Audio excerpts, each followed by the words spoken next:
Good evening, Boxing Asylum listeners. Steve Wellings here. We have a midweek special. We don't do these too often these days, but we thought we'd jump on.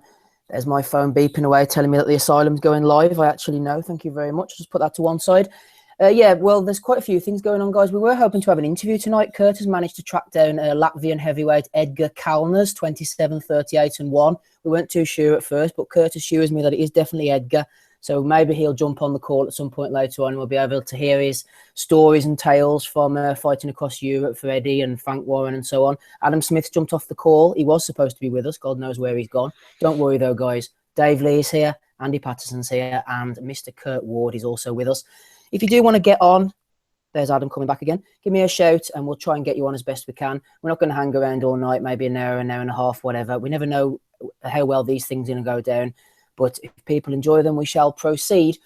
Guys, first of all, before we go on to Shannon Briggs, Lucas Brown, today, I haven't seen it. I just got in. A lot of people are talking about it. I understand Eddie's trying to justify this pay-per-view, this Anthony Joshua, Eric Molina fight in the Manchester Arena. Just going down the undercard, Concepcion himself is fighting Khalid Jafai, Dillian White against Derek Chisora, Hosea Burton against Frank Buglioni. Scott Quigg, Marcus Morrison, Callum Johnson and Katie Taylor are also on the card. Smido, people want to hear from you and I don't want to hold you back here because I know you've got a lot to say.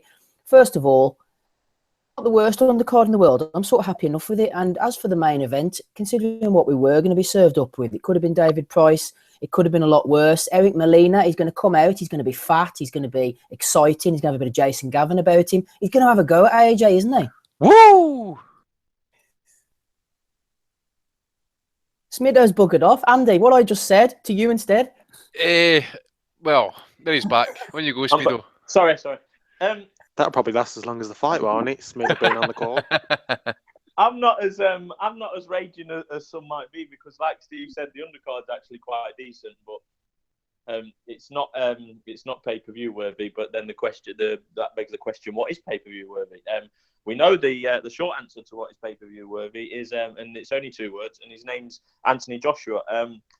I've said many a times and some time ago that in this country and the UK boxing, we have Anthony Joshua and everyone else. So why, when this gets announced, when any fight Anthony Joshua gets announced and it's on pay-per-view, do people act with surprise and disdain? Now, I'm not saying that we should like it. I'm not saying that we should accept it, but I think we have to get used to it. So that's the pay-per-view talk out the way. Like I say, I don't think it's a good idea. I think it's taking the piss out of fans, but it's something that we've either got to take it or leave it or stream it. So there's three options. The Molina fight, I was predicting it would be Duhaupas, and we've ended up with Molina, pretty similar. Went further with Wilder than what they should have done. And that brings them relevance into the heavyweight party that we have now. I think Joshua will do away with him. I can't see this making the third round, to be honest. The warning for the WBA bullshit has kind of helped the sell, I think, because if it was standalone Molina and then we don't know what the future brings, I think it deserves quite a lot of hate. But actually, Molina is acting as a warm-up or get-ready fight for Mr. Klitschko. Now, we not for 1 second believe that Klitschko was injured and couldn't make December the 10th. There's some obviously bullshit gone on behind the scenes. But what we've ended up with is a warm-up fight that we're going to have to pay 17 quid for, with the promise of Klitschko at the other end. Now, I know that I think Kurt's probably going to relate to that point as well, so I won't stick on it too much. But it'll sell out again. The AJ Roadshow goes on. The undercard, if we were to be dealt Buglioni against Burton, which I think is a decent fight, and Jafai and Concepcion on a Saturday night, we'll be quite happy with that. A lot of people are going to hate on Chisora and White, but we can see why it's happened. They've all got, Chisora's got a history with Fury. White's got a history with basically anyone who he wakes up on the wrong side of the bed of that morning.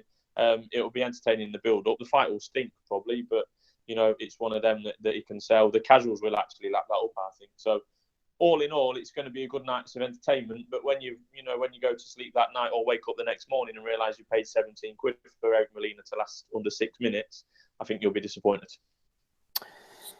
Kurt Smido is predicting disappointment here. He's looking on the negative side, I think. Let's have a bit of positivity from you, Kurt, because I must admit to you, and I know you want to talk about Klitschko, and you can talk about whatever you want, but first of all, please, let's just have a look at this Mr. Molina, because I'm not overly familiar, Kurt, with Eric Molina's career. I know that Sky Sports is trying to educate us now. They're showing these little clips of when he wobbled Deontay Wilder, which obviously is a good thing, but let's just have a look at his box rec here, turning pro back in 2000. Saying listeners, don't worry about that, you don't have to turn off. Knocked out by Ashanti Jordan on his debut. Okay, that happens. Strung together a few wins, mainly against opponents that I've never heard of, before he went in against Chris Arreola for the WBC United States heavyweight title. Got knocked out in that one. Some more nondescript wins against guys like Rafael Zumbano Love, as Eddie noted himself, and Devarel Williamson, touch of sleep, back in 2014, before going in to fight Deontay Wilder somehow for the WBC World Heavyweight title, which is a farce within itself. He's had a couple of wins since, including a knockout win over pretty ancient Thomas Adamek. Kurt, please tell us a little bit about Molina, what you think of him, and then go on to discuss the Klitschko situation and why we're waiting for Klitschko next year and why we couldn't just have the Klitschko-Joshua fight right now. What happened there with the WBA?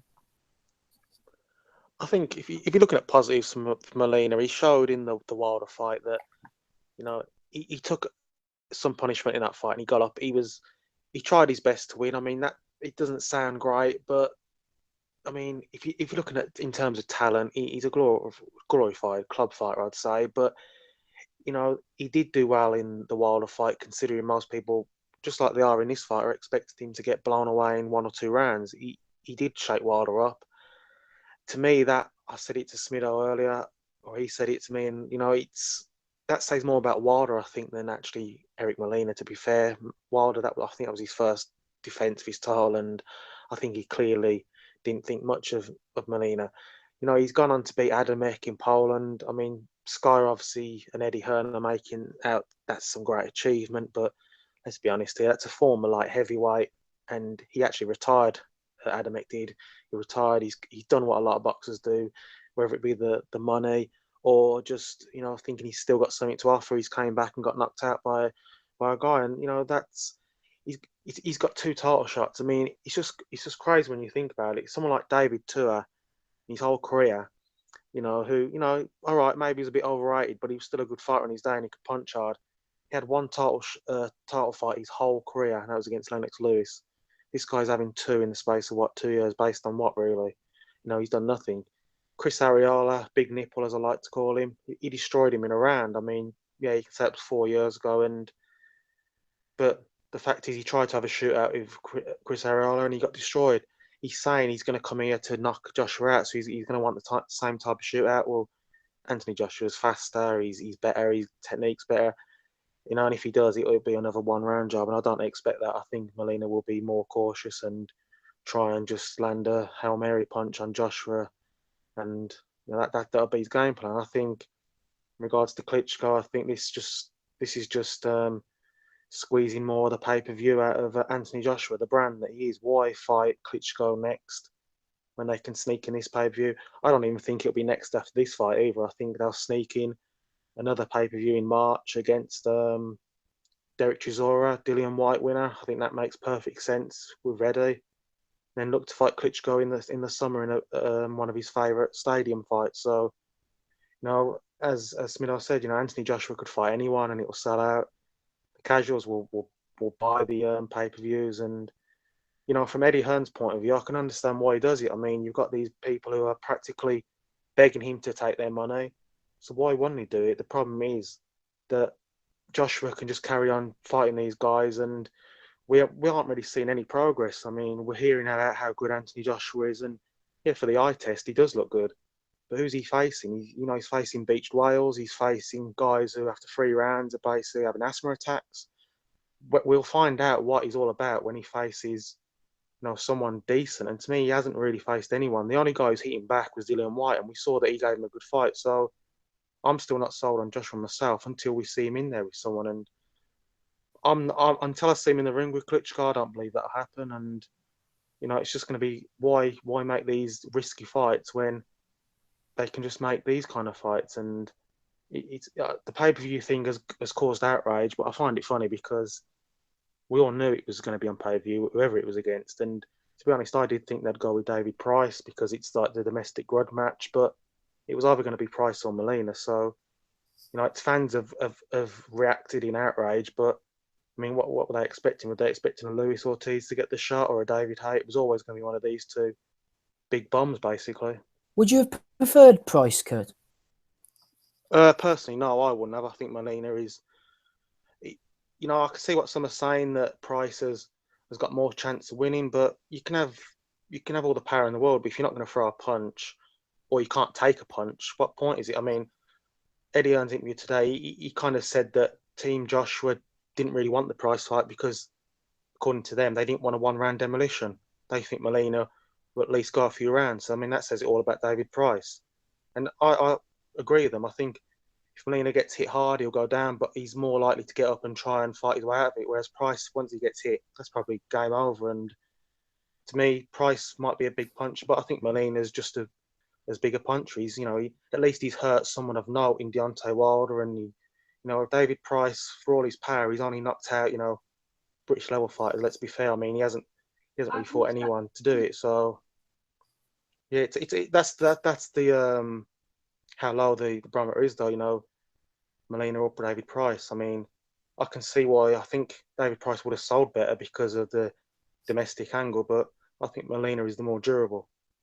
I couldn't have Price in any way. I'd have lost my shit if it was Price. I mean, that's I'm not sticking up for Molina because, as we've mentioned, he ain't got the greatest CV in the world, but I just couldn't have it being Price at all. But he's done absolutely zero. I mean, a score out of might qualify with 10 points to get this fight. David Price has got zero. He does not get anyway. He should not be anywhere near the top of the world title fight. And to be fair to Eddie, he has said for some months before the AJ opening or before the AJ sweepstakes, going back a few months, he has said, and I know he doesn't promote him, Price, directly, but he has said that Price needs a big win and he actually wants him to fight Tony Thompson. So, if we're giving a little bit of positivity, that'll be it towards Eddie tonight. That's what I found funny about his interview. He actually said that he fancied a third fight with Tony Thompson for Price, and he said that a few months ago. Yeah, and Team Price didn't want it. Yeah. And then now he's saying that he wants, should Dillian Whyte beat Chisora, he wants Dillian Whyte against Price. But I'm thinking, wouldn't that have made perfect sense to go on the undercard of this, David Price against Dillian Whyte? I mean, you mentioned the undercard there. I actually think the undercard's fine. I think there's some good fights there. I think Bouliani, Burton and Kalya Fai's fight, I think that's good. I think Whyte Chisora is absolute shit, and I'm a heavyweight fan, but their press conferences will be fun. And I think Eddie's put this on just to try and sell a few more pay-per-views, because the press conferences tomorrow, I think, for their fight, there's going to be, we know what Chisora is all about. There'll be some antics, and that'll sell a few pay-per-views. It'll get a few people excited. The fight will be rubbish. The skill level between those two will be like basically two bears just fucking squaring up. But David Price against Dillian Whyte, at least it offers two different styles, and I think that it's a good test for Price to see what he has got. But when you basically got Dillian Whyte against himself, just a shorter version of himself, it's going to be a terrible spectacle. But I can see why Eddie's done it. But yeah, the rest of the undercard, I think is a good card. But it's just a shame that people are going to have to pay for it. But talking about Price to fight the winner of Whyte Chisora, I think that that's one step too far for Price at the moment. I think Price should be in now and possibly, I don't know, I know Chisora's shot, but pick one of them, either Chisora or Whyte, to face the winner of Price versus Chisora or Whyte, if you see what I mean. Price needs to be in that little three-way triangle now. He don't need to be the head of that triangle. He's not proven that yet. Did I see somewhere that Chisora Whyte was some kind of WBC eliminator? Yeah. I mean, whenever AJ's opponents were first getting mentioned, just going back to AJ, and people were saying Pulev, and I thought, yeah, okay, that's a decent step up. I wouldn't mind that. That's not too bad. Parker, yeah, sort of fancy that one. And it's gone on and on and on. The whole Klitschko farce has been talked about, and we've just gone back down to the likes of Price. I don't know whether I would have preferred to have seen Price over Molina or not. I think I might have done it. I don't know. Smido, jump in. Mm-hmm.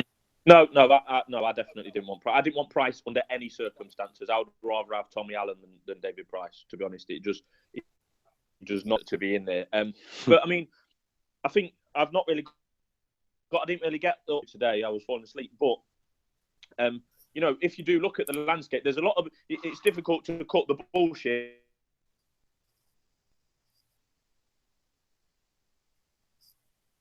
You know, when you think about it, I think they genuinely wanted Pulev. Pulev didn't want it out. I actually believe that. Obviously, Joseph Parker's gone the easier route, which is you can't blame him for doing that. The WBA have took up 3, 4, or possibly even 5 of them in their mess because, you know, they don't want to go down with they don't want to dance with Eddie and Joshua if they can get a WBA route. So, you know, we're running out of options, and it's something we've discussed for a while. We're running out of options, and I think we had a realistic yet disappointing pool of about 4 fighters that was Price, Molina, Duhaupas, and Jarrell Miller. I mean, other than them 4, I don't think there was many viable options left, unfortunately.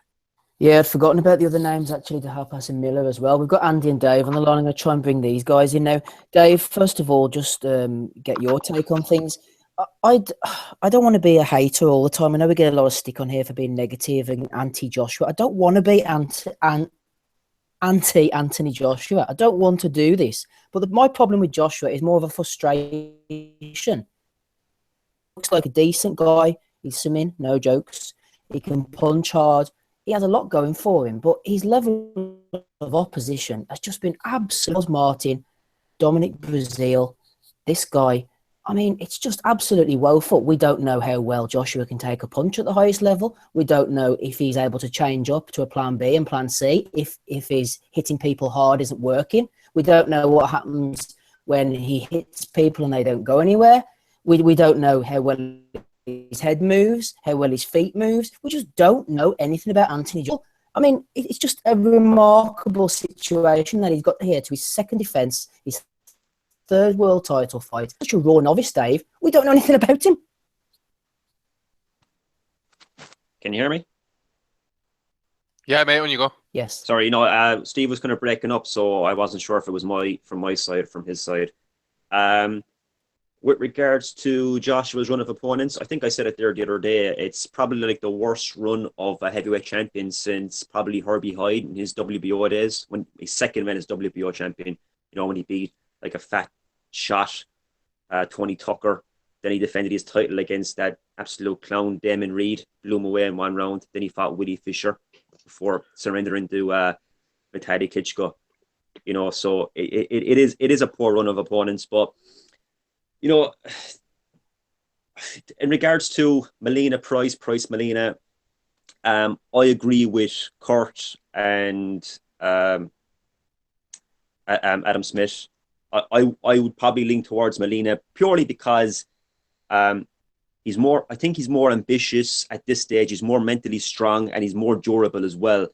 Price, I think he has more natural ability than Molina. I have no question about that. However, the problem is Price's mental strength at this stage. I think Price needs rebuilding. If you watch the fight against Tepper, now, okay, I don't wish to minimize the PED issue because it is a prevalent issue and it should be, it shouldn't be minimized. However, even before we knew about the PED issue or even before Price knew about it, look at Price in that fight. He was terrified. You know, and that's where Price's mental state is right now. His confidence is shot to bits. He needs rebuilding. He needs confidence rebuilders. And, you know, knocking over Dorman in Germany isn't going to do that. Trust me, if he had fought Joshua, the likelihood would be he would have frozen. And I don't think he would have seen past the 2nd round. I think Molina, you know, he's coming off a couple of wins. And again, I'm not saying it's a great fight. What I'm saying is, I think he'll have more ambition. I think he'll go for it. I don't think he'll freeze under the spotlight like Price would have done so. However, I know what I haven't seen the Hearn interview. I led to believe that Hearn has kind of said that he chose Molina because he was fearful that Price wouldn't have gone past the 1st or 2nd round. However, from what I have been hearing, whether it's true or not, I've been led to believe that Sky and Hearn wanted Price from the word go. From when I said it from the word go, ever since the whole Joshua Klitschko talks fell apart. And if you believe the rumors, Joshua was dropped heavily in sparring by an amateur heavyweight. Can't remember his name. And Joshua's handlers were very trepidatious about putting him in putting him in there with someone who can bang. And, for all his flaws and mental weaknesses, which I've just outlined, Price does bang. Plus, let's be fair, Molina, I'm sure, comes a lot cheaper than Price does. Molina is a fighter, not wishing to be disrespectful, but he's a fighter with no leverage. He's a guy who's going to take any paycheck that comes his way. And I think, they've probably gone for the cheaper option here, and Molina does come cheap. Now, with regards to the pay-per-view aspect of this fight, we don't want to go over all ground. As Kurt said there's no point, being feigning shocked about this. We all knew it was going to be pay-per-view. But the criticisms are valid. This fight shouldn't be pay-per-view. It's not warranted. Absolutely. Now, you cannot say Joshua against Eric Molina is a pay-per-view worthy fight. It simply isn't. A large part of the problem is this, right? You have a date that's reserved, in this case, December 10th, for a pay-per-view. A pay-per-view without a main event announced, without any announced fights on that date. So there's then an obligation to throw something together, regardless of whether it's pay-per-view worthy or not. No, I'm sorry, but that is pure cart before the horse bollocks. It really is. When Joshua Klitschko talks fell apart, it was clear from what we've been hearing that there was no suitable opponent for Joshua to fill that pay-per-view void. We heard the names, Price, Molina, I think Jennings was thrown out there, Miller, Pulev. Pulev, okay, decent step up, but not that. It's not a sexy fight. It's not a fight that you put on pay-per-view, in my opinion. So there and then, you should scrap the pay-per-view date because you don't have a pay-per-view fight. If what we're hearing is true, if Joshua can fight without pay-per-view, then Joshua doesn't fight in that date. Bring the Klitschko fight forward to the earliest possible date in 2017. But it's just pure greed from all parties involved, isn't it? And I want to be clear as well. This isn't a sole dig at Eddie because, excuse me, the pay-per-view market in the UK was exploited and has been exploited long before Eddie came on the scene. The first pay-per-view broadcast in the UK back in the day was Bruno Tyson 2. And again, absolute uproar at the time. But it was an overwhelming success. And what happened after that? You ended up with shite like Nassim Hamed against Billy Hardy on pay-per-view. Fast forward several years later, you had Amir Khan being signed to an exclusive deal on Sky where all his fights had to be pay-per-view, which meant you got the likes of Khan against Dimitri Salida and Oshin Fagan on Sky Box Office. It's just greed. And it's long been a part of boxing, and it'll continue to be the case. There's nothing you can do about it. And the thing is, though, we don't know if it's true, but if that is the case, that the handlers of Joshua, because I've no doubt Eddie Hearn would have surely wanted David Price over Molina because that will sell more no matter what we think about the actual fight. And I think most will agree that Molina is the more durable and probably the more confident going into the fight. Price, we know that the British fight fans like the British domestic angle, especially with the heavyweights, and with Sky hyping it up as two big bangers, he'll surely wanted that. So whatever reason they haven't gone for it, I don't know. But if that is true, that they haven't gone for David Price because he's a threat, does that make anyone seriously believe that they're going to fight Vladimir Klitschko in 3-4 months' time? If David Price is a threat to Anthony Joshua, I just can't see it myself if that is true, because you're going from, Molina, because David Price is, maybe could knock him out, to Klitschko. It just seems like, as Steve said, we don't know much about Anthony Joshua. He looks the part, but a lot of fighters look the part if you put him in with, fat guys who can't do much. And that is the sorry state of boxing, and with all these titles, that you can have a world title. You can even have 2 world titles. And the guy might not actually have proven he's world class. Charles Martin, he had a world title. Who did he ever beat to show he's world class? And now Anthony Joshua's got it. And, they're not the only people to do it, and there'll be more to come. But it used to be a time where you had to beat a good contender or even a few good contenders to earn a spot at a title shot. And then you had to beat the champion itself. But now you can, with politics, the right management, not just Joshua, of course, but you can get yourself up there, hold a title, and you've never actually proven yourself world class. And Anthony Joshua still hasn't. And beating Molina in 1 second or 5 rounds, it's not going to show nothing, because we've already seen Chris Arreola and Deontay Wilder who do it, and no one really still don't rate Deontay Wilder that highly.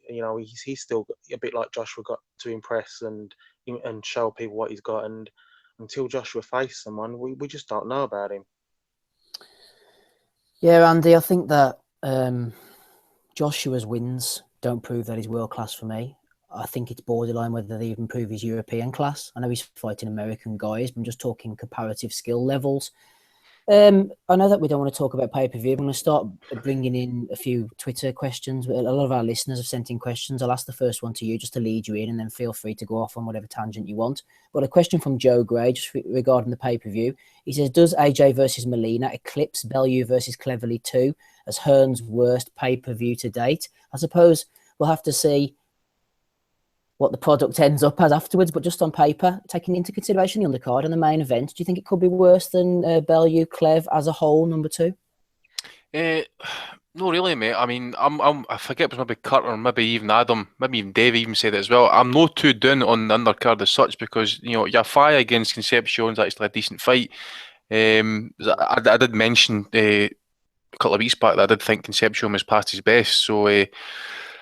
And the other one, I think it was Adam that says Buglione against Burton. You know, it's okay. It's a good domestic level fight. Is it pay-per-view worthy? Should it be on pay-per-view? No, it shouldn't be. I mean, we've discussed it before. You know, how the fuck are we getting all these? I'm not saying good fights, decent fights. Some decent fights, for instance. Okay, Burton Buglione is a decent fight. Why the fuck's it on pay-per-view? Why can't it all be on normal Sky instead of getting served up some fucking Latvian or some fucking out of shape pole? You know, it's an absolute disgrace. You know, to be honest, I'm not raging as some were actually, because I think we spoke about 2 or 3 months ago exactly where we were, where Joshua's next opponent. I mean, I think they ran through the IBF rankings after he beat, who was that last person he defeated? See, that's how irrelevant it is. I can't even remember who he beat in his last fight. You know, Briswell, that's it. Cheers, mate. Pulev, I believe, is in talks with fighting Sam Peter. That's a disgrace of a fight as well. I mean, Sam Peter, who next? Wow. Sam Peter. Sam Peter. I'm swear to God, I seen it yesterday. Yeah, the problem, what Hearn kind of explained, he's actually said that Pulev wanted quite a bit of money for the fight, but what he said was that because Joseph Parker has moved on to WBO with Andy Ruiz, Pulev now will become the mandatory and will actually get a better split no matter what. So what he said was he's going to have a fight with Sam Peter, if that's the case, because that's what I've heard as well, in Bulgaria next month or December. And then he's going to be the IBF mandatory, so he can, kind of like he did with Klitschko. I mean, how has he got in this IBF mandatory again? I mean, he was mandatory to Klitschko, he got knocked out. I mean, he had one fight since then, and now he's going to fight Sam Peter, and suddenly he's the mandatory again. So, but he's got himself, as we spoke about politics, somehow in a position to, he doesn't have to fight Joshua next. He doesn't have to, unless they make a ridiculous offer, he can just sit and wait. Yep, definitely. I mean, we know, like, just going through the rankings. I mean, Joseph Parker's obviously been in the WBO route. Pulev's meant to be trying to fight in Parker. He is basically whoring himself about as usual. De Heufus, he's apparently in talks to fight Carlos Takam. Right, so that takes Takam out of the equation as well. Glaskov's injured, so that brings in Eric Molina. You've got Jarrell Miller, who's a possibility. Chisora, we know, knows fighting Derek White. David Price, well, we all know about that situation. Hughie Fury's there, but that fight was never going to happen. Erkin Tepper, you know, Eddie doesn't like to deal with drugs, cheats. Bullshit.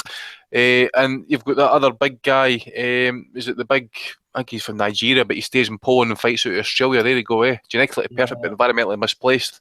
And when you read them rankings out, I was just trying to keep up, but Molina is almost the highest ranked available opponent, which is strange. It is, mate. I mean, as I say, almost, yeah. 2 or 3 months ago, we were looking at it. I think we could all between us come up with at least 3 names out of those IBF rankings that could potentially fight Joshua. And one it just so happens in material. I don't know what people are getting so fucking pissed off about. If the Klitschko fight, which we all kind of thought it wasn't going to happen. I mean, we were all like that. We were going to give Hearn credit if he made the fight happen. But I think, I mean, I didn't watch any of that interview today, actually. I know you watched bits of it, Adam. I know Kurt watched bits of it. I mean, they're talking about if he didn't put it on Sky Box Office, apparently it was going to cost him 3 million quid. 3 million, yeah. I mean, so you can't make a profit every fucking... You can't make a profit My point is, though, Andy, I don't know the schedule off the top of my head, but I think we're going to Monaco, and that's pretty much it from a Matchroom's perspective this month. If they have the cheek to put another normal Saturday night card on this year, other than Monaco, I just don't know how they can justify it, because what they could do really is, and I do understand that what they're putting on this pay-per-view card is going to cost them a few quid. They've got domestic rivals, a couple of world championships at lower weight levels. What I would expect is just to split that to two dates, to two separate dates in the UK before the end of the year. AJ with Chisora and White on the undercard, Buglioni Burton, and then a different card with the Yafai and the Katie Taylor and the Ortiz. You can virtually put that anywhere. They're not home. They're not stuck to one location. So really, the card should be split over two normal Saturday nights. But no, what we've got is pay-per-view, and he's claiming he's going to lose 3 million if he was to put it on normal Sky. It's a joke. But when he was talking about the 3 million, what he does is he was speaking about the whole card. He kept saying, I cannot put a whole card like this on with Quigg, with Katie Taylor. We don't want But who's asked for this fucking card? Who's fucking asked for it? Who's asked for Quigg in with a fucking bin man or Katie Taylor or whoever else and fucking 2 whales in fucking White and Chisora? We haven't asked for it. What he's really doing, he's stacking the card as he sees it and he says it to justify a pay-per-view. The fact is, no one's asked for this. Why can't Joshua fight Molina and just have Buglioni and Burton on the Sky card? Why can't that happen? I mean, it can't happen apparently because this card is costing 3 million quid. Well, don't stick them on somewhere else. White Chisora should be on his shitty November card that's taking place in London, but it's not, because he's had to put it on this to try and somehow justify it with the things. But at the end of the day, people can moan about it all they want, and people can say it's not pay-per-view. It'll be pay-per-view if the demand says it is. And the fact is, with Hearn, as he was saying about the Briswell fight and the other Joshua fights, this will sell at least 250,000 buys. We know that because it's Anthony Joshua. Yeah. And the fact is, that's all he cares about, and that will always be his answer.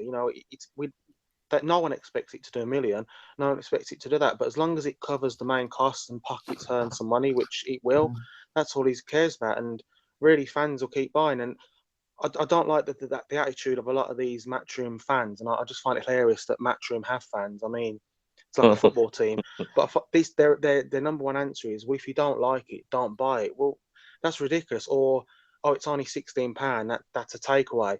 But you could apply that to any sport. Once if the Premier League started saying, for Man United's games, we're going to put a charge of £5 on. People, £5 nothing. People buy it. Man United fans will happily pay that. Does it mean it's right and it should be justified? No. And we're already paying £60 a month anyway.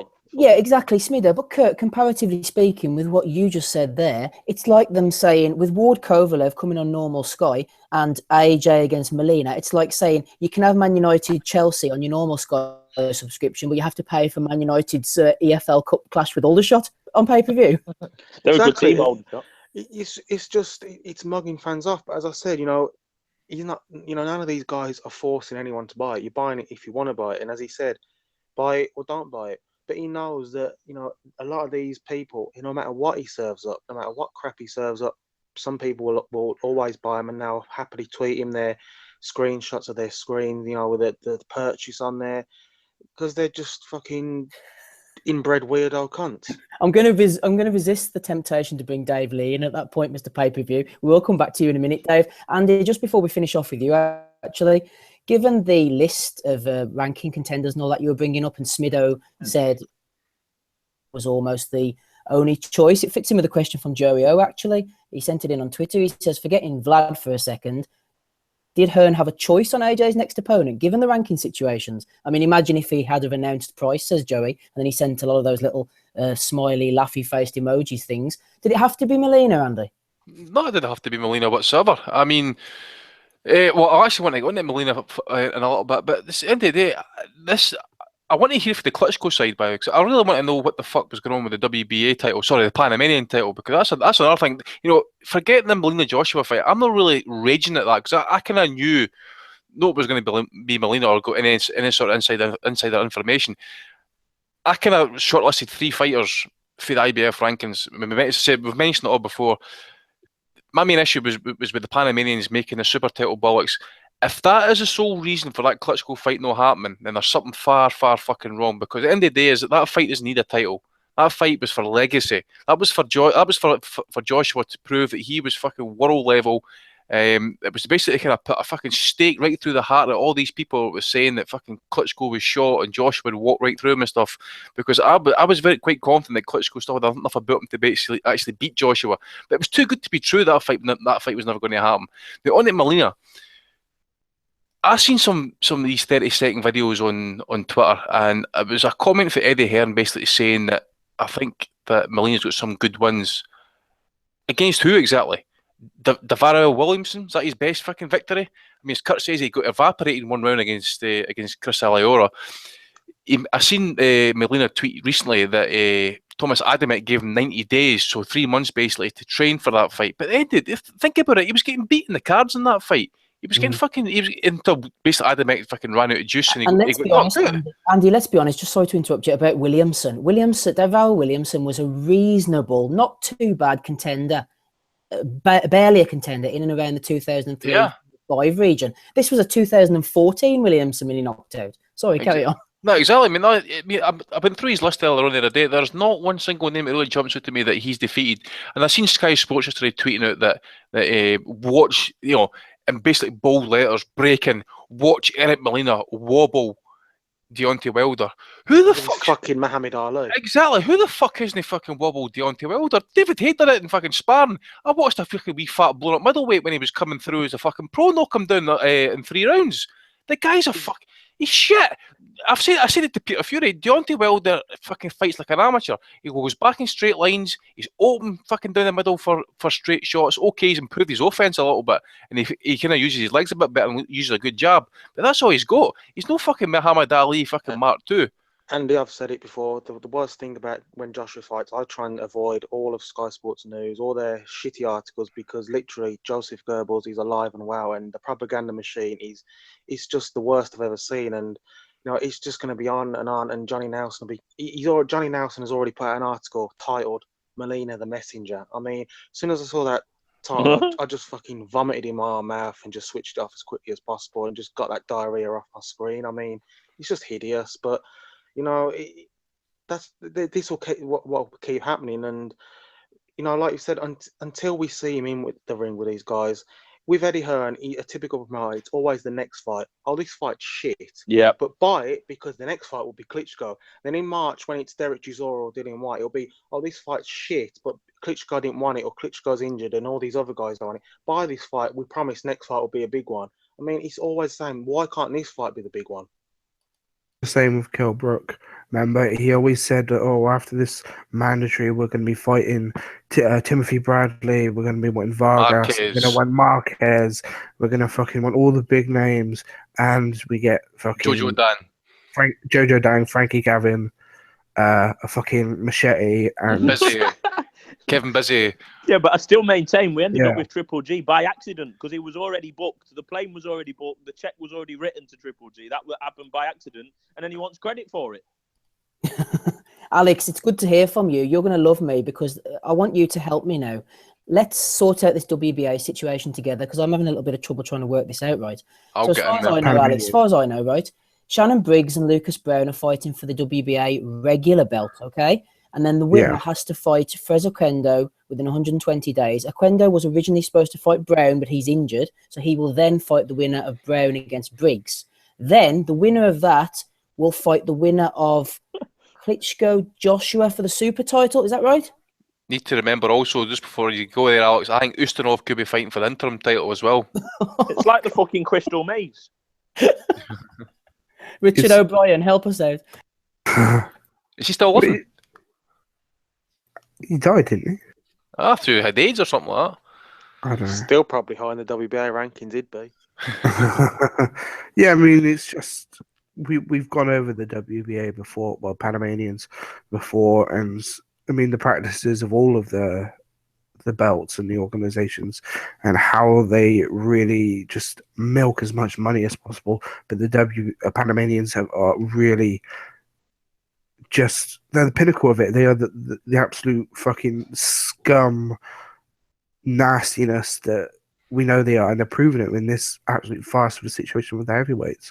The fact that they're advertising this Joshua fight as being just almost it's not even a stepping stone. It's just there.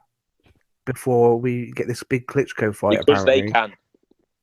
Yeah, because they can. And why? How? Is Anthony Joshua, a man who's already got a belt, who cannot be ranked by the WBA because he's got a belt, and Vlad Klitschko, who probably is ranked with the WBA. I don't know what rank he is. Number two. Yeah, so why can't he? Why is he not fighting the number one guy? Who's the number one guy? Number one guy, Ortiz. Ortiz. Why is he not fighting Ortiz? Nobody wants that boogie, man. Nobody wants that, man. Yeah, why isn't Hearn pushing for Ortiz to fight Vlad Klitschko? Because he knows that Ortiz will absolutely fucking smash Klitschko, and the Ortiz Joshua fight doesn't do anywhere near the numbers that Joshua Klitschko does, and he also knows that Joshua's definitely got a good chance of beating Klitschko. There's a very high possibility that Klitschko is absolutely shot and just waiting to get absolutely sparked out and just finished and retired. And yeah, I mean, I'm a fair critic of Joshua. I've got my complaints about him, but he's a very good fighter, I believe in, but possibly made for Vlad Klitschko. Vlad Klitschko maybe of 5 years ago, but certainly not now. And I think that Hearn wants the Klitschko fight because it will just give AJ that credibility. But if he ends up fighting Ortiz, we all know what's going to happen. Ortiz is going to bang him out. And that's a fact. Does anyone disagree with me that Ortiz absolutely fucking destroys Anthony Joshua? I think he makes it difficult for him at least. The problem I've got with Ortiz is I've not seen him take a proper heavyweight punch before. I don't know if anybody else can back that up, but for all intents and purposes, Joshua can fucking bang. I'm on the other side of the coin for you, Alex. I mean, I believe Klitschko, even though he's no shot, I think he's past his prime, but I still think he's got enough about him to basically beat Joshua, because Joshua comes forward in straight lines. He's no lateral movement. Okay. I completely agree. I just think, if we want to see, I mean, okay, there's still two question marks with Joshua. The stamina is obviously one. The second one, we all know, is the chin. We've seen it semi-checked, but we're talking, that's a guy who was hurt at the time at the domestic level.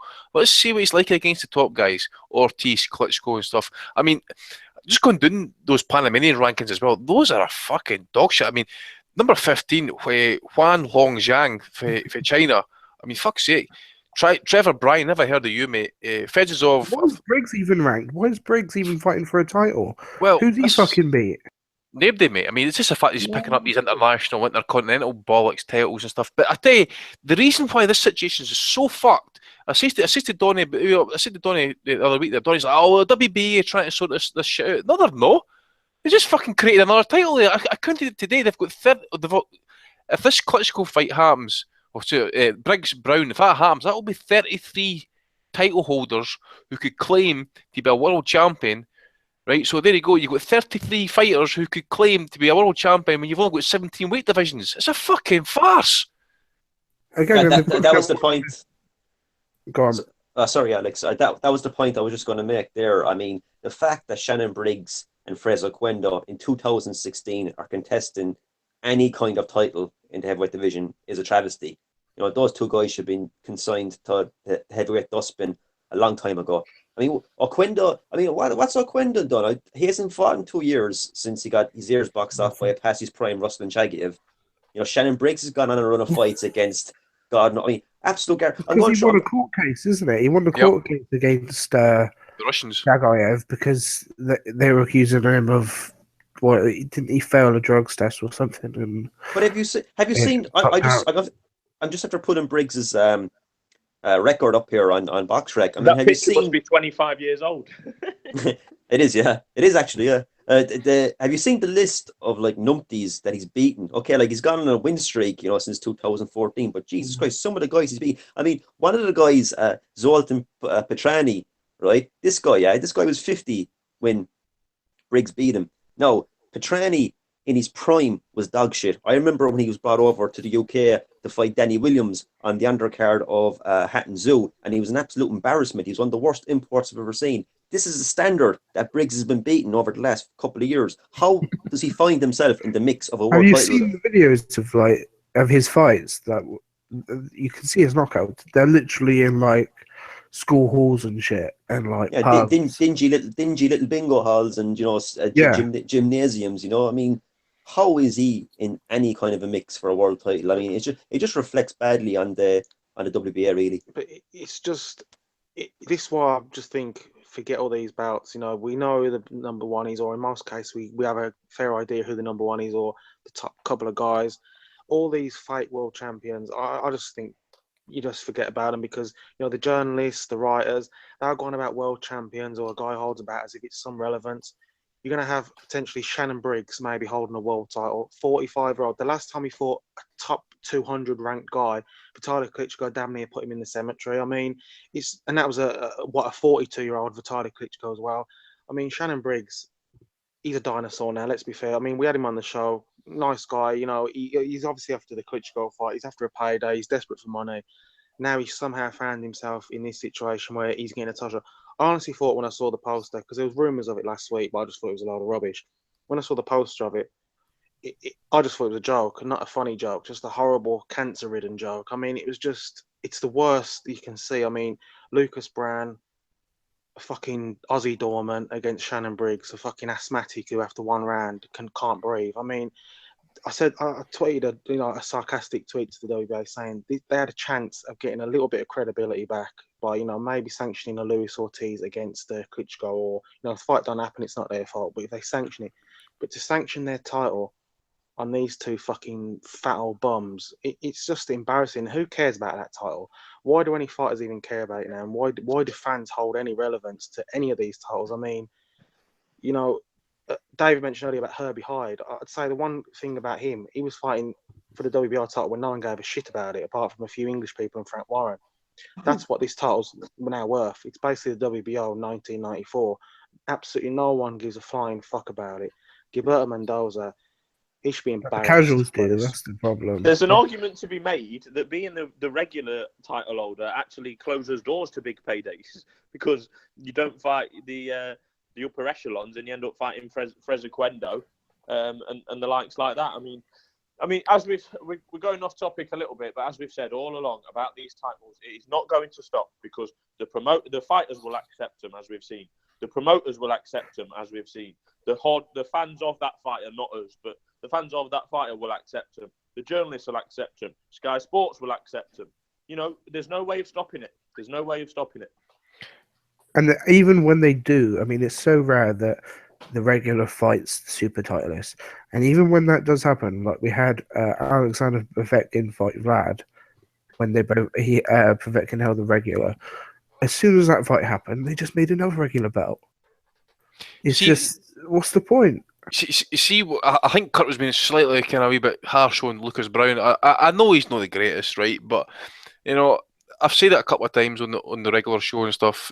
I think what he showed against Chagayev, I know it was the best Chagayev, but yeah, he got up off his arse, right? And he got out there, and what did he do? He turned the fight around and knocked the guy out. Okay, he sent for the drugs test. I don't think you know what the Russians are all, but I wouldn't be surprised if the Russians doped him up. It would not surprise me whatsoever, right? And the guy has been unjustly stripped of his title and has come back saying that he wouldn't have had any competitive advantage taking those drugs, especially at the time he took it anyway. So that being the case, I think Brown should be in the mix. Just the problem is he's fighting a guy like Shannon Briggs. You think about it, Brown should technically be fighting Vladimir Klitschko. If Klitschko wants that WBA title, then that should have been the fight that he should have got. And, it'd have been a good payday for the guy. Okay, he's no A level, he's no B level. Okay, he's maybe a C level fighter, but I just think he'd earned a bit of respect going to Russia, getting up off his arse, and not turning the fight around and knocking out Chagayev, because we all knew if that fight went the distance, he wasn't winning the fight on the cards regardless. So I think he deserved a wee bit of respect. As I says, he's done the business and he's been unjustly stripped and he's lost money. He's probably had to go and spend money on defending himself in court or whatever, or putting in an appeal with the WBA. And on top of that, he's lost big paydays. People accuse him of being a drugs cheat. And then you're going to get people like Eddie Hearn, talking outside the other side of his mouth, saying, "Oh, we don't employ drug cheats and stuff like that." Well, at the same time, he brings Ortiz across. So you got to feel sorry for the big man. Yeah, I think you're right about Brown. Hopefully my sound quality is holding up and everybody can hear me. I just want to use the last portion of the show just to tidy up a few loose ends. I think you're right about Brown, Andy. I'm not going to go on about Oquendo.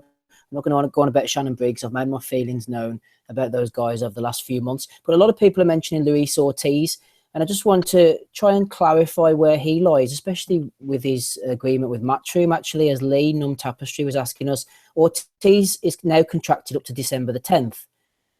And it's just a complete waste of time, says Lee. It was a 2-fight deal, wasn't it? So we're going to have this Monte Carlo fight. And then Luis Ortiz, we're assuming, is on the undercard. And then that's the 2 fights over with. And he's then officially free from Matchroom. Am I getting this all right, Smitho, Dave? And is there, sorry, just to cut across there, and did I hear rumours on Twitter as well that possibly Ortiz could be fighting Dave Allen? Yep. On that December 10th shot. Oh, I mean, that is sacrificed. It's a travesty fight, and it's an absolute waste of time as well. That's like when the Undertaker put Stone Cold on a cross and hung it above the ring. Whoa. Well, wait a minute. Did Eddie Hearn put him out to, well, kind of like hang him out to dry basically after that shocking fight he had on Sky? It was his first fight. I forget who it was against. Oh, it was disgusting, yeah. And then obviously the guy then did an interview by AFL and stuff. That was Jason Gavin. Jason Gavin. That's who it was. Jason Gavin. That's who it was. So Eddie Hearn throws him under a bus. I know, but the thing is, Eddie Hearn threw him under a bus, knowing fine well that Gavin was fucking injured. He'd been in surgery like 2 weeks beforehand, right? And he brings him across. So he throws fucking Dave Allen under the bus, right? And now he brings him in for fucking. He's thinking about bringing him in for Luis Ortiz because he fucking hate the guy. Is he shagged his missus or something like that? A couple of points and a serious one. It wasn't long ago that Dave Allen was struggling with depression and on about taking a break from the sport. Now, I'm not being funny, but the fighting Luis Ortiz isn't going to help those issues. A second point on Luis Ortiz. I think we're making a big thing of this 2-fight deal because he wasn't exactly going anywhere fast in America. I think that he might want to continue his deal. It's not like he's waiting for the days to tick by so he can run off to. He's not got a queue of people wanting to take him on. So he might be testing the water. And then carry on with Edwards. I can see Ortiz. I know he's ranked highly in the WBA. Sorry, I know he's ranked highly in the WBA, but I can a little bit of me can see him going in because this WBC stuff with White and Chisora isn't a final eliminator. I can almost see him going that way. If the winner of that doesn't fight AJ in March next year, as some of you guys have suggested, I can maybe see him going in with Ortiz, getting the WBC kind of. I don't know. I might be wrong. Just briefly on Shannon Briggs, actually. I mean, that Rafael Zambano love. AJ smashed him in 2 rounds. Molina knocked him out in 8 rounds. Yep. Briggs went the distance with him. Yep. 12-rounder. Yeah. But it's not a shock, Andy. I mean, Briggs is a shot. Exactly. I definitely, mate. It's shot to bits. But he was never very good, Dave. I mean, like his career was off the back of wobbling Lennox Lewis in the mid-90s. He was moderately talented. I mean, he got that absolute gift against George Foreman, which is the subject of an investigation. But he was a very unreliable heavyweight. Like, I remember when, what was your man's name again? Darryl Wilson. He beat Briggs, and immediately Briggs blamed his asthma. He said there was dust mites in the arena. Yeah. And I remember watching him against Cedric Fields on Eurosport, and he was absolutely useless. Fields had a losing record at the time. He was going no place. And he completely boxed the ears off of Shannon Briggs, who just turned up and did nothing for, what was it, 8 or 10 rounds.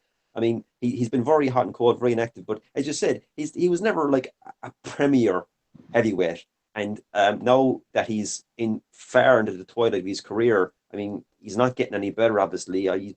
He's shot to bits. I mean, he shouldn't be contesting any title in 2016. He should be retired. I mean, and the thing with Briggs is, in his prime, he was like, what, 220 pounds? He was pretty fast. Now he's as fucking wide as he is tall. I mean, the amount of steroids he's had, if you watched any of his recent fights, he can hardly move. I mean, he's just fucking all muscle and bulk. He's so slow. He's got a WBA ranking of videos of YouTube. We've got boxers learning how to box off YouTube and getting on Dave. We've got boxers now getting ranked due to YouTube activity. He's brilliant. What a time to be alive. Yeah, but Steve, you mentioned about Briggs wobbling Lennox Lewis, and he did it. It was a very exciting fight. But when he did have Lewis hurt, he was absolutely clueless. He didn't pick his shots at all. He was just throwing shots, and Lewis covered up and blocked most of them.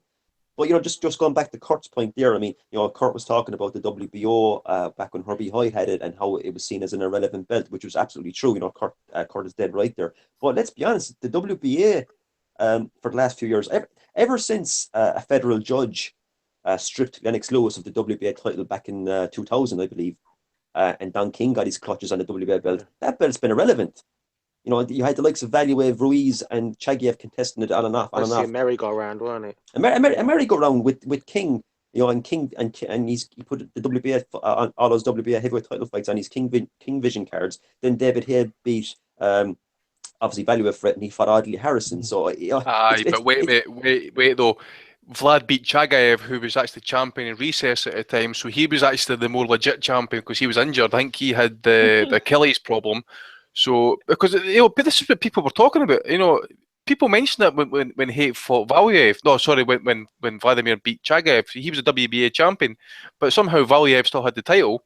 He fought for that, and then lo and behold, this is talking about WBA again, how they just ignore what's in their rules. You know, because the criteria is 5 defenses of the regular title, or you unify with another sanctioning body, right? David, I was at the Klitschko weigh-in, and I fucking watched fuckers hand David Hay that super title before he walked on stage at the weigh-in, right? Cotto fucking didn't even have one defence. He's 154 title like he won from Yuri Foreman. He was super champion. It's a fucking disgrace. They had Chris John at featherweight for years as super champion. He met the criteria. He made the defences as the title, but. Yeah. You had Gamboa at featherweight. He'd fucking unified with the IBF title with WBA regular. He should have been classed as a super champion. You had fucking you've got 3 champions doing it featherweight just now. That's like a fucking joke. There's no quality control at all with them and with most of the rankings, and that's the problem with all these titles. Again, people might say, oh, you know, you can't, in today's day and age, you can't have 1 title, you can't have 2 titles. You have to have, you know, it's a world sport. You need titles going around. But when you've got in the heavyweight division, it's not exactly filled with a lot of talent. You know, there's a few good guys, and the rest is pretty much fat bombs. Let's be fair.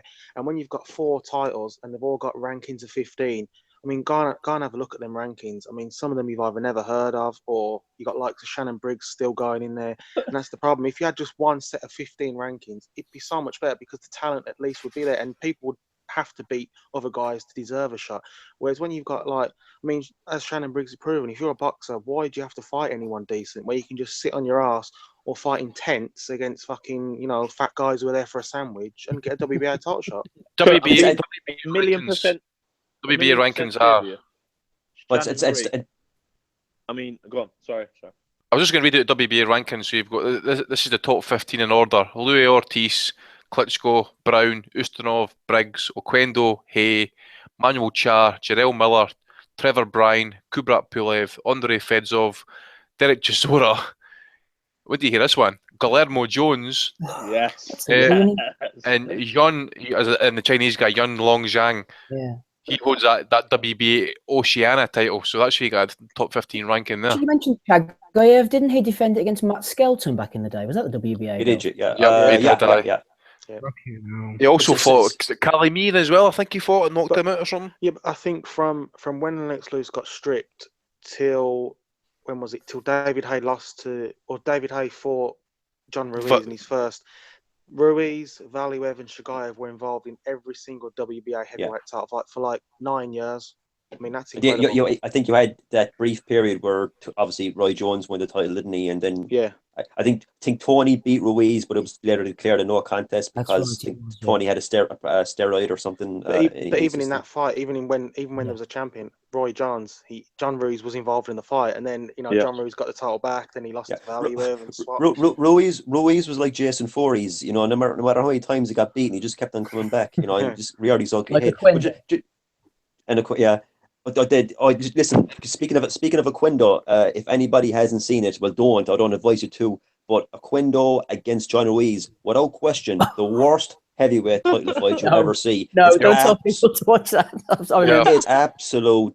That is beyond age, mate. That is age, cancer, gonorrhea, and everything else you can think about. I wouldn't know Prez Oquendo if he came and sat on my sofa now. I don't know who it is.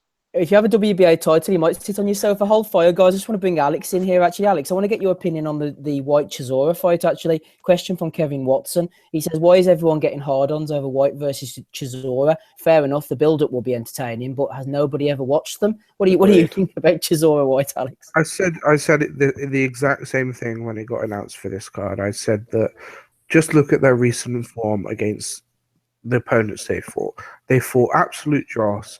looked absolutely horrible in it. Chisora looks like he can't be arsed anymore. He just turns up as a fat waster. Didn't he go the distance or near enough to the distance with a really shite journeyman recently on the Box Nation card? I seem to remember. Yeah, I turned it over. Yeah, it was like the most horrific fight I've seen in a very long time, because it was just two fucking fat bouncers, just fucking like whales, like smacking together. It's just horrible. And Dillian White is still living off of that left hook against Anthony Joshua, still living off of that reputation, and obviously having a big fucking mouth on Twitter. And the same with Dell. You know, that's this whole thing about them, or the build-up's going to be really good. No, it isn't. They're both thick as fuck. They're both really stupid. I saw on fucking Sky, they were talking about how White was taking the piss out of Chisora's spelling. It's just like, what? How was that a case for me to buy a pay-per-view? Because he's taking the piss out of this bloke's spelling. It's just, who fucking cares? It's so embarrassing. The fight's going to be absolute fucking dross. It is going to be a 12-rounder, and the Chisora turns up so fat and so useless that Dillian can just grind him down and force a stoppage because fucking Dell's gassed after 2 rounds. I hope the Dell of like 5 years ago turns up and fucking wastes him, because White is the most overrated, just overvalued fighter in Britain at the moment as a heavyweight, and it's just, well, apart from fucking Femi himself, but I don't want to see that rematch. I hope Chisora absolutely smashes him to bits to highlight how overrated he actually was and how poor Joshua's resume is. You know what my problem is with White? He talks like a proper nasty bastard, and I won't mind if he was. But after the Dave Allen fight, he's like saying, "Oh, I've saved him. He's coming down training with me. I'm getting him on the straight and narrow." I mean, you know, that nice enough, but you can't talk wrong. You can't say you're going to turn left and then turn right. You know, I just want. We spoke to White, and he does seem alright, but yeah. It's just why put on this fucking pointless fucking act when you get in the ring and you act like a fucking boring bastard. I think to be fair to White against Lewison, and Lewison was obviously very limited.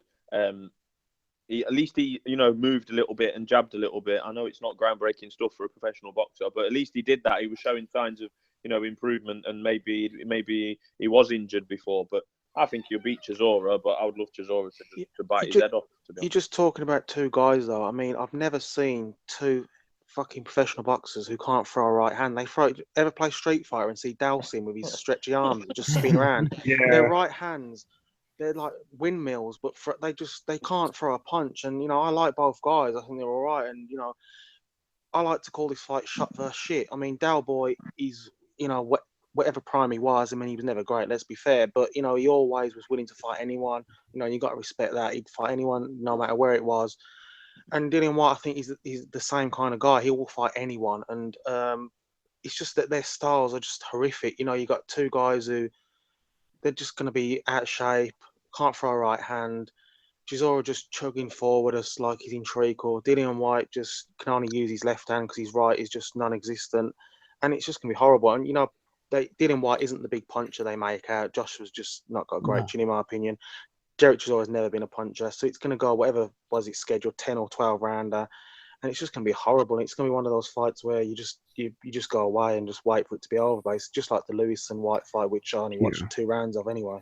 Just look at the fucking Fury fight for Chisora, the second Fury fight, how shit he was in that. I mean, Chisora was really good in, you had the Gerber fight, you had the Malik Scott fight. I mean, fair enough, Malik was outboxing him, but he came back in the rally. Hellenius was excellent. He won that. He was the first person I've actually seen take rounds off of Vitali, proper rounds, and make him fucking work, even if Vitali was apparently one-handed in that fight. He was fucked after that fight, mate. He was fucked after that fight. Big style Vitali. Yeah. He was breathing fucking through his arsehole. Yeah, you are. Yeah, because fucking Dell was on him all fucking night, and that Dell would smash the fucking shit out of White. Mm-hmm. Oh, aye, definite. By the way, just before you're gonna move on there, but Tyson Fury always said he would shake up the heavyweight division. By fuck, he's done that. And he's done it twice. He's done it once by fighting. He's done it once by no fighting. Holy fuck! The earthquake that nobody wanted, Andy. Honestly, mate. I mean, Tyson Fury. I mean, okay, he's got his problems and stuff, but I mean, it was too good to be true. I mean, Fury Wilder, Fury Joshua. You know, it was too good to be true, man. We thought the heavyweight division was going to be a happening again. You know. And it's just went absolutely doing the tubes again. Absolute fucking dire. I knew it would be though, because now as soon as they stripped that IBF belt from him, I knew that as soon as they started breaking up the belts, it would turn to absolute muck again. Because everyone would grab their fucking piece, and as a heavyweight, you know that's the fucking golden division. Still, it's clearly you can see how much attention it gets. Wilder's getting huge attention. Joseph Parker's getting huge attention. He hasn't got a belt yet, but he will after possibly fighting Andy Ruiz, and he'll keep that in New Zealand and fucking make a mint. He'll never have to travel again. Mm-hmm. Joshua's just making a mint fighting fucking bags of shit. I mean, he's fine. There's going to be no unifications. There's no point because they're just going to hang on to their belts and be happy with it. They're going to get 3 vacant belts. I compare it to Saddam Hussein in Iraq, right? He might have been an absolute nutter, but at least he kept it in order, and he kept it quiet, and he kept the people under control. And that's like Klitschko, really. Yeah, exactly. It was a bit it was pretty boring for the casuals like me, but he kept everything under control. We knew who the number one bloke was, but he kept most of the belts together. And now he's been dethroned by force, i.e. the US Army or Tyson Fury. It's chaos. It's a similar ISIS Femi and fucking Al Qaeda fucking Wilder. Steve, can we get that on Asylum Knowledge? Vladimir Klitschko is like Saddam Hussein. I nearly said Saddam Ali as well. Saddam Ali. Sorry, Steve. I was going to say it's a similar situation. What you're going to find it to be a similar situation, I think, in the coming months to back in 95, 96, where you had some very talented heavyweights, exceptional heavyweights, you know, like your Lennox Lewis, Mike Tyson's, Holyfields, etc. But because the titles were splintered, you had a lot of mediocre fighters. You like your Bruce Seldons and Franz Bodas and Axel Schultz. Johnny Deplu. Remember Johnny Deplu, mate? Which one was that? Johnny Deplu, South African guy. He fought the Italian Olympian champions. Francesco Damiani. And do you remember Joe Hip, Andy? Oh, aye. He retired undefeated, did he know? That Joe Hip or something? No. A few fighters beat him. Seldon beat him on the Tyson. Who's the guy I'm thinking about then? Joe Messi. That's the one, Joe Messi. He's still fighting to this day, Andy's trying to get his license back, even though he had a brain bleed. But that's neither here nor there. Still probably get a WBA title shot. Probably will do. We're going to do final points and predictions just very briefly before we do. Chris McKenna, I noticed, has sent a tweet out earlier, which I thought was quite good. He said last month, Shannon Briggs was 8th in the WBA rankings. He hasn't fought since that punch bag in May. Number 5. 5th and gets the WBA title shot. So, Andy, will you lead us out, actually? I want AJ versus Molina predictions. Any final comments if you want? Yep. And you can give us a White Chisora prediction as well if you fancy. No problem. I'll stick with the main event, mate. What's going to happen is I'm going to be on Nostradamus here. Here's what's going to happen. AJ's going to walk out to the ring and it's going to be absolute carnage. People are going to be fucking wanting to sook him off, get onto his breasticles and sook those nipples and stuff like that. Then Eddie Hearn's going to be sitting there ringside, rubbing his cock in his trousers at the time, his hands in his pockets and stuff, thinking about all that money and millions he's going to be fucking picking up, just knowing that AJ's going to wipe this guy out. But Molina decides he's going to come and have a fucking go at it. And what happens, he throws the fucking first punch, bang, clash of heads, massive cut, fight gets called off, and it gets called a no contest, right? People lose their shit on Twitter. People go fucking mental in the arena. All those people who want to give Eddie Hearn lineups and stuff like that in the changing room and stuff, they're going to be fucking wanting to kill him this time. AJ's going to be saying, stay humble, people. I'll be back in a few months' time. Don't worry about it. Oh, by the way, the Klitschko fight's not happening, by the way. Fuck that old bastard. And that's what's going to happen. You know, it's going to be, he's going to be out to fighting Doofus next or fucking Jarrell Miller. It'll be nobody fucking serious after this fight either. Absolute pish. So there we go. AJ against Molina's going to end in a no decision. Kurt, try and follow that if you can.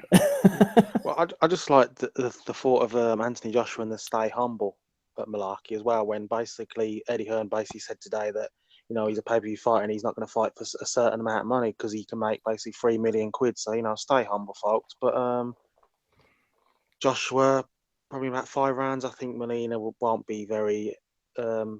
I don't think he'll try very hard to win because he'll be worried about getting punched too hard. I think he'll go on the ropes like he does, and he'll just get a bit like Brazil, but he'll get ground down. And I just hope. I said the same if it was David Price. I just hope if which one of it is, both of them can punch hard. They're both big guys. Go out there and give it a good shot, because if they can catch him, they will hurt him. But the last thing you want is just someone to go in there and just basically giving a tame effort and go down. Someone like Brazil didn't have a chance. He didn't have the punch. But Molina, whatever you say about him, he's big and he can punch hard. And that's his only chance. So, no one's expecting you to just go in a shootout. But, look for that punch at least. Don't just land the ropes and just get broken down in 3 or 4 rounds, because that's your only chance. Yeah, I think to his credit, Molina will come to fight Alex and he will come to throw, and that will be his downfall. I'm going for Joshua in about 5 or 6 rounds. What do you think? Quicker if Molina comes out wanting to fight. I mean, hopefully I'll agree with Andy. Hopefully he comes out there and he fucking swings his head at Joshua, splits his fucking skull like completely in half, and the cunt's in hospital for fucking a year. And Eddie Hearn has to fucking quit boxing because he hasn't got any money left in the sport now, because he fucking put all of his fucking eggs in one basket and he's got no fighters left that will fucking earn him the money that he needs. And this guy bin him off and it's all fucking back to the Wild West, which is exactly what we want. And they give a contract to Frank Warren again. Oh, God. Kelly Maloney deserves a shot as well. Give Kelly a chance. We'll get some fucking cracking shows going. Fuck AJ. The only thing we need now is a glove. Gloves. You got again? Gloves are off for a White against Chisora. That would be fucking tremendous. Yeah, absolutely. Yeah, Eddie said tonight they're starting to film it tomorrow or the next day. There we go. There we go. Something I'll be watching. Adam, you'll be watching AJ Molina one. I watched that. Yeah, sorry, yeah. Are we getting AJ Molina one as well? Oh, I don't know. I would imagine so. Yeah. I fucking don't know. I mean, what have they got to talk about? There's no grudge there. It's basically, what's Molina going to say? Oh, thanks for the opportunity. Yeah, basically. Thank you again. Thank you so much. Johnny will get his touchscreen out and we'll just watch Molina rocking Wilder. He goes, what were you thinking when you managed to land this one punch on Deontay Wilder? Were you excited about it? And he's like, well, actually, I got sparked out by him, mate. Steve, that's the bit they leave out. I've got little chance of leading off from Alex, who just said, I hope the cunt ends up in hospital. I think it'll be rounds 1 or 2. My money will be on rounds 1 or 2, Joshua KO. David, what do you think? Just in regards to what Adam was saying there about Johnny and his touchscreen playing that clip over and over again of Molina shaking up Wilder. I can see that. You know the Matchroom do that before their fighters come out. They have like kind of an entrance video package. That's going to be the video package. It's going to be like a vine of Molina shaking up Wilder just again and again and again. And him shaking up fucking Areola like 30 seconds before he gets sparked out in the first round. Minus the knockout, yeah. But exactly. In regards to the fight itself, like I said earlier on, I do think Molina comes with he will come with a lot of ambition. Unfortunately for him, his talent doesn't match his ambition. So I can see him coming out looking for a big shot, probably getting dropped heavily early on, and then he'd be a little bit more circumspect afterwards. So I can see him lasting probably like 5 or 6 rounds, but no more than that, I don't think. But I think instead of the predictions for the fight outcome, I think we should say with 5 weeks from the fight, predictions on Molina's weight. How fat do we think he's going to be? I hope he turns up like a fucking kebab shop owner. Because I was actually thinking about and just like he fucking body slams Joshua. Put it this way, See when he fought Ray Mercer, right? That's when he was running about. He was still fighting. You could fight cruiser at that time, right? I think he did fight at cruiserweight. Ever since then, he's been up at 240, even close to 250. Right? He's obviously he's a fat fucking cruiserweight. He's not a heavyweight. He's a fucking cruiserweight. It's like 5 weeks out. I don't know what shape he's going to be in unless he crashes the weight and just looks like fucking I don't know, a corpse, but also about the Dillian White Chisora fight. I'm kind of hoping both turn up absolutely fucking fat as fuck and can't move, and we'll get more punches landed. Because if Dillian White can move a little bit, they'll be knackered. There won't be no front. You don't have to it'll hope be fun. about that, mate. Fucking Del Boy will turn up fat as fuck, and White won't turn up in much better shape. I hope Dell's in the mood. Like, I really do hope he's in the mood. Can we go? Yeah, Del fucking bites his head off. Yep. Predictions on Scott Quigg's opponent's box rec ranking. Scott Quigg's next opponent. Sub 200. I'm going for 83. It'll be someone. You're going that high, really? 83. I mean, Hearn said it's going to be a big name. So, what country produces the biggest names? The Sri Lankan, Thailand. yeah, one of Thailand. those guys. Azerbaijan. I'm going to go for Robinson Castellanos. It could be Katie Taylor. That'd Yeah, be Steve, you can do the Thai names. Give us a Thai box. some Saxith Chachawal. Get him out of Yeah, That's a big retirement. name. Name that. What weight will it be at, Scott Quigg? Pato Smith, Patho Pomothing. Did you have a list? It's going to be featherweight, isn't it? I think. It's definitely featherweight, mate. It's confirmed. They're It's definitely chasing featherweight. Frampton, aren't they? Fucking. Such an irrelevant career, man. I just no time for Quigg whatsoever. His career is just so irrelevant. And who's made him irrelevant? That fucking animal shagging cunt, Tesco Joe. But this is the thing, though. How can Hearn be on there saying, "Oh, Scott Quigg is going to be back in a meaningful fight" when it's TBA? I mean, I know we got, but saying that, Frank Warren's TBA for a show on Saturday, so maybe this TBA is actually a lot better. Yeah, isn't Jamie Collins still fighting TBA, or has he still got an opponent? Or has he got an opponent now? Not to my knowledge, he hasn't. They were talking about Tanzania or something. I heard that Isn't there Paddy was. Barnes fighting someone as well? TBA. I heard that the fights were finally finalized. I generally thought Warren was going to be an originator and just go for a fucking fans turn up not knowing who's going to come out, and that's the surprise element. Just pay your ticket and you don't know who's going to come out. TBA Like roulette. Wrestling show. Yeah. Who's it going to be? Is it going to be a pregnant Latvian, a pregnant African, a fat fucking Samoan? Might get a world title. You never know. Yeah, that's the surprise. It's like bingo. Yeah. It's like One a of the- scratch card. You just scratch one it of off. the- One of the fights will be for a world title. We just don't know which one. Could be anything. Yeah. You should just title the show, Christmas Advent Calendar or some shit. It's just a surprise, or like life's like a box of chocolates. You just don't know what you're gonna get. On the way to the ring, Conlon selects his opponent by picking a door to knock on, and whoever comes out, he fights. No, he spins that big wheel from fucking Price is Right, and it just lands on an opponent. He's like, "Oh, you're having this guy." Or he's just standing in the ring and the light's just going around. Whoever it falls on, whoever it's an old granddad, an old granny, whoever it lands, I'm just getting the fucking ring. Frank Warren, made. He's like, "You come on down." People I'd watch. You'll be watching. Brilliant. You'll be watching. Right, we're gonna knock this madness on the head. 10. We ended on a high there. That will do. We're having a good time, Smido. I know, but we're gonna knock it on the head now, guys. Thanks everyone for listening in the chat. Hit us up on Twitter, Facebook, iTunes, all the usual things. We had a good response actually and good feedback after the 200th show on Sunday. A few of the comments below the YouTube video I noticed. Emily Rogerson congratulating us on 200 episodes. Rob Gotti, congratulations on the 200th episode. Always a pleasure to listen to you guys.